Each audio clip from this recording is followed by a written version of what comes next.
Hello everyone, आप सभी का स्वागत है द रेसिपी रिपोर्ट किचन में। कैसे हैं आप सभी? आशा करते हैं सभी लोग स्वस्थ होंगे, मस्त होंगे। आज हम बनाने वाले हैं गुजरात की बहुत ही स्वादिष्ट और पारंपरिक डिश। हाँ दोस्तों, आज मैं लेके आ चुकी हूँ मसाला भाकरी की रेसिपी। अगर आपको चाय के साथ कुछ ऐसा खाना पसंद है जो स्वादिष्ट भी हो और पेट भरने वाला भी हो और जिसे आप लंबे समय तक रख के खा सकते हैं, तो आज की रेसिपी बिल्कुल परफेक्ट है। तो आइए इसे बनाना स्टार्ट करते हैं। इस भाकरी की खासियत है इसका मसालेदार स्वाद और हल्का सा कुरकुरापन। इसे आप सुबह के नाश्ते में, बच्चों के लंच में और सफ़र के दौरान भी ले जा सकते हैं। तो चलिए बिना देर किए हुए इसे बनाना स्टार्ट करते हैं। गुजराती स्टाइल मसाला भाकरी बनाना बहुत ईजी है। तो इसके लिए मैंने लिया है एक कड़ी पत्ता का पूरा डंठल, आप देख सकते हैं यहाँ पे, 2 हरी मिर्च, आधा इंच अदरक जिसको मैंने छील लिया है, 1 चम्मच धनिया और 1 चम्मच के करीब मैंने यहाँ पे लिया है जीरा, 50 ग्राम मूंगफली को रोस्ट करके छिलका उतार लिया है और इसे ठंडा होने के बाद मिक्सी के जार में हम शिफ्ट करेंगे। साथ ही साथ मैं ऐड करूँगी हरी मिर्च, अदरक और जीरा और धनिया को हल्का सा हमने तवे पे रोस्ट कर लिया है जिससे कि इसका फ्लेवर और बढ़ के आए। और मीठी नीम के भी डंठल भाग को अलग कर दिया है, केवल पत्तियों को ही ले लिया है। और इन सब को हमने मिक्सी के जार में शिफ्ट करने के बाद दरदरा पीस लेंगे। इसे हम बहुत ज़्यादा स्मूथ नहीं पीसेंगे, बिना पानी के इसे पीस के तैयार करेंगे। तो ये बिल्कुल पीस के तैयार हो चुका है। और यहाँ पे करीब मैंने लिया है 250 ग्राम गेहूं का आटा और स्वाद अनुसार नमक। आप यदि गेहूं के आटा ज़्यादा क्वांटिटी में लेना चाहते हैं, आपको ज़्यादा भाकरी बनाना है, तो आप गेहूं के आटे की क्वांटिटी बढ़ा सकते हैं और साथ ही साथ मसालों की क्वांटिटी भी बढ़ा सकते हैं।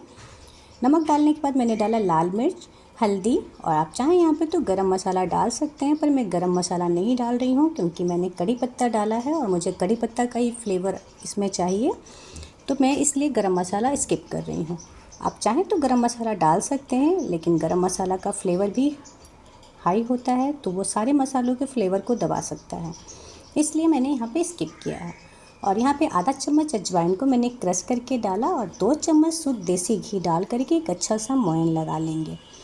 दोस्तों, मोयन लगाने से भाकरी आपकी कुरकुरी बनेगी, इसलिए मोयन लगाना ज़रूरी है। आप यहाँ पे घी की जगह पे तेल भी ले सकते हैं, तो यहाँ पे आप मोयन लगाइएगा ज़रूर, क्योंकि भाकरी मोयन लगाने से ही अच्छी बनती है, बढ़िया सा कुरकुरापन और वह स्वाद उभर के आता है। तो अब सारी सामग्री को मैंने इसमें डाल दिया, जो मैंने मूंगफली, हरी मिर्च, मीठी नीम और यहाँ पे भुना हुआ जीरा और धनिया जो पीस करके तैयार किया था उसको भी डाल के सूखे आटे में हमने काफ़ी अच्छे से इसको मिक्स कर लिया। जब आटे के साथ मसाले अच्छे से मिक्स हो जाएंगे तो हम यहाँ पे थोड़ा थोड़ा पानी डाल के एक अच्छा सा टाइट डो बना के तैयार करेंगे। जब मसाले अच्छे से मिक्स हो जाएंगे तो हम इसमें थोड़ा थोड़ा पानी डाल के ही आटा गूँधेंगे। यहाँ पे ध्यान रखिएगा, आटा बहुत ज़्यादा नरम नहीं होना चाहिए। हम थोड़ा सख्त आटा गूँधते हैं जिससे कि हमारी भाकरी अच्छी बनेगी और सेकने के बाद उसका टेक्सचर भी बढ़िया रहेगा। तो यहाँ पे हम एक अच्छा सा टाइट डो बना के तैयार करेंगे, जैसे लिट्टी की डो बनती है, पूड़ी और पराठे से थोड़ा सा टाइट डो रखेंगे हम यहाँ पे। तो एक टाइट डो जब बन के तैयार हो जाएगा तो हम इसे 5 से 10 मिनट के लिए रेस्ट पे छोड़ेंगे। दोस्तों, मसाला भाकरी की रेसिपी की सबसे खासियत यह है कि इसमें इस्तेमाल होने वाले मसाले इसे बहुत ही स्वादिष्ट बना देते हैं। अजवाइन और जीरा के स्वाद के साथ साथ खुशबू भी बढ़ता है। इसमें हम हरी मिर्च को चाहें तो कट करके भी डाल सकते हैं और फ्लेवर के लिए यदि हमारे पास कड़ी पत्ता ना हो तो यहाँ पे आप चाहें तो कसूरी मेथी का इस्तेमाल कर सकते हैं, धनिया की पत्ती का भी इस्तेमाल कर सकते हैं। और यहाँ पे मैंने हरी मिर्च को अदरक और मूंगफली के साथ में ही पीस लिया। आप चाहें तो इसे छोटे छोटे टुकड़ों में कट करके भी डाल सकते हैं, ये आपके ऊपर है। हाँ दोस्तों, यदि इस रेसिपी को बच्चे भी खाने वाले हैं तो मिर्च डालते समय थोड़ा सा ध्यान रखिएगा। मिर्च की क्वांटिटी 2 की जगह 1 भी डाल सकते हैं। तो यहाँ पे लाल मिर्च को भी आप चाहें तो स्किप कर सकते हैं। तो यहाँ पे आप देख सकते हैं टाइट सा डो बन के तैयार हो गया है। तो मैंने तेल से व घी से इसको ग्रीस करेंगे और 10 मिनट के लिए रेस्ट पे छोड़ देंगे। 10 मिनट के बाद आटा काफ़ी मुलायम हो जाता है, तो इस तरह से हम इसे एक बार मसल लेंगे और छोटी छोटी लोई बना के तैयार कर लेंगे। लोई बनाते समय सारी लोइयों का साइज़ एक जब बराबर रखेंगे, कोई बड़ा व छोटा नहीं करेंगे। एक बार में हम लोइयों की क्वांटिटी को इस तरह से निकाल करके अलग कर लेंगे। आप जिस तरह की भाकरी बनाना चाहते हैं उस तरह से आप इसको बना सकते हैं। यहाँ ध्यान रखना है कि भाकरी थोड़ी सी मोटी बनती है रोटी की अपेक्षा के, तो लोई का साइज़ आप यदि रोटी के बराबर ले रहे हैं तो भाकरी को थोड़ा छोटा ही हम बेलेंगे। अदरवाइज़ आप यदि रोटी के साइज़ में इसको बेलना चाहते हैं तो इसको थोड़ा सा और भी बड़ा लोई ले सकते हैं।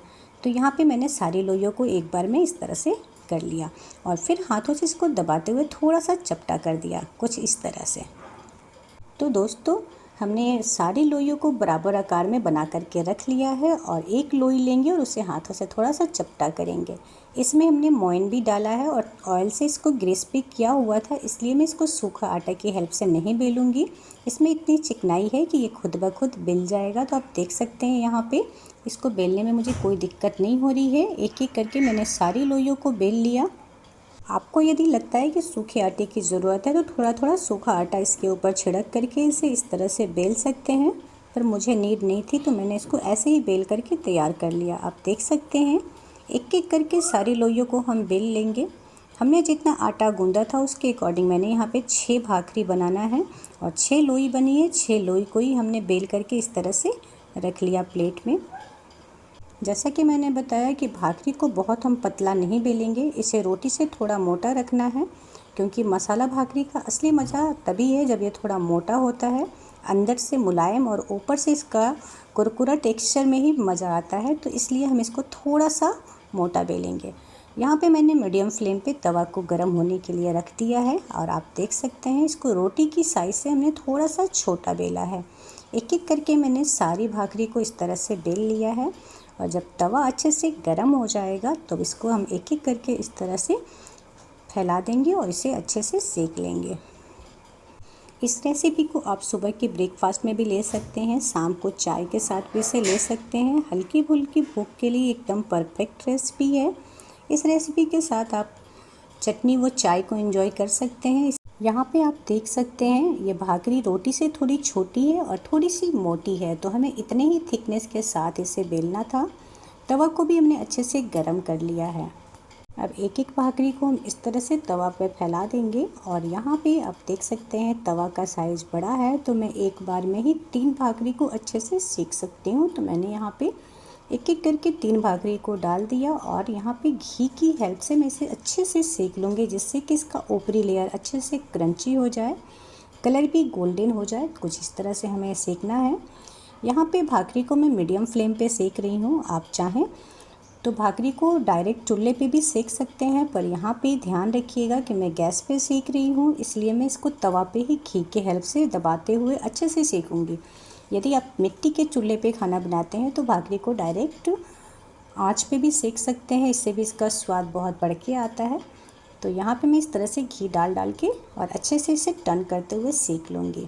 यहाँ पे गैस के फ्लेम पे आप ध्यान दीजिएगा, गैस का फ्लेम मीडियम टू लो होना चाहिए। मीडियम टू हाई पे आपकी भाकरी बिल्कुल ही ख़राब बनेगी, ये अंदर से कच्चा रह जाएगा, क्योंकि इसकी थिकनेस थोड़ी सी हमने मोटी रखी है, इसलिए गैस का फ्लेम को हमने मीडियम रखा है। और यहाँ पे हम एक तरफ से जैसे ही थोड़ा सा सुनहरा होने लग जाएगा, जैसे कलर चेंज होगा, हम इसे टर्न करेंगे और दोनों तरफ से घी अच्छे से लगाते हुए इसे सेक लेंगे। दोनों तरफ से घी हम अच्छे से लगाएंगे और थोड़ा सा हाथों को हम प्रेस करते हुए सेकेंगे, कुछ इस तरह से, जैसे कि अंदर तक स्टीम जाए और ये अंदर से अच्छे से सिक जाए और ऊपरी लेयर इसका क्रंची हो जाए। तो थोड़ा सा प्रेस करते हुए हम सेकेंगे तो हमारी भाकरी का स्वाद और भी उभर के आएगा और भी बढ़ के आएगा।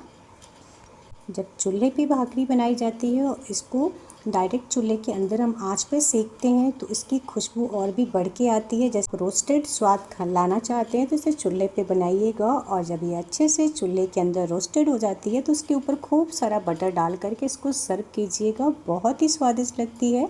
इस रेसिपी को आप बरसात में और सर्दियों में एंजॉय कर सकते हैं। वह जब भी हल्की फुल्की भूख लगती है इस रेसिपी को आप बना सकते हैं, खा सकते हैं। कम टाइम में बनने वाली एक बहुत ही स्वादिष्ट सी रेसिपी बनके यहाँ तैयार होती है। यहाँ पे भाकरी को सेकते समय शुद्ध देसी घी का ही इस्तेमाल कीजिएगा, घी लगते ही इसका स्वाद और खुशबू कई गुना बढ़ जाता है। तो देखिए यहाँ पे मसाला भाकरी कितना सुंदर और कुरकुरा बनकर तैयार हो गया है। इसी तरह से बाकी भाकरियों को भी हम तैयार कर लेंगे। जैसे ही हमारी भाकरी अच्छे से तैयार हो जाती है हम इसे गर्मा गर्म प्लेट में सर्व करेंगे। आप चाहें तो इसको चाय के साथ सर्व कर सकते हैं, आप चाहें तो इसे चटनी के साथ भी सर्व कर सकते हैं, अचार के साथ भी सर्व कर सकते हैं। और आप इसे गुजराती अंदाज में सब्जी और दही के साथ परोसते हैं तो इसका स्वाद और भी शानदार लगता है।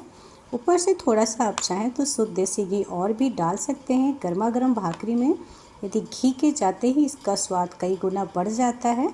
बाकी घी आप अपने हेल्थ को ध्यान में रख के ही डालिएगा, क्योंकि ऑलरेडी भाकरी को सेकते समय हमने खूब सारा घी का इस्तेमाल किया हुआ है, तो इसलिए आप चाहें तो यहाँ पे घी ना डाल करके भी इस तरह से भी खाते हैं तो इसका स्वाद बहुत अच्छा आता है। तो दोस्तों, आज हमने घर पर बहुत ही आसान तरीके से बनाया गुजराती स्टाइल मसाला भाकरी। ये रेसिपी स्वादिष्ट होने के साथ साथ ऐसी है जिसे आप नाश्ते, टिफ़िन और सफ़र के लिए ले जा सकते हैं, और हेल्दी भी है क्योंकि ये गेहूं के आटे से बनके तैयार हुआ है। कड़ी पत्ता से इसका स्वाद और इसका हेल्दी गुण और भी बढ़ जाता है। तो दोस्तों, आज हमने घर पर ही आसान तरीके से बनाया है गुजराती स्टाइल मसाला भाकरी। ये रेसिपी स्वादिष्ट होने के साथ साथ हेल्दी भी है क्योंकि ये गेहूं के आटे और कड़ी पत्ता साथ ही साथ मूंगफली से बनके तैयार हो रही है। इसे आप नाश्ते, टिफ़िन और सफ़र के लिए भी तैयार कर सकते हैं। अगर आपको हमारी आज की मसालेदार भाकरी पसंद आई हो तो वीडियो को लाइक ज़रूर करें, अपने फ्रेंड्स और फैमिली के साथ शेयर करें और चैनल को सब्सक्राइब करना बिल्कुल ना भूलें, और बेल आइकन भी ज़रूर प्रेस करें जिससे कि आने वाली वीडियो का नोटिफिकेशन मिल सके। फिर मिलेंगे एक ऐसी ही स्वादिष्ट और आसान रेसिपी के साथ। तब तक के लिए bye, take care, thanks for watching.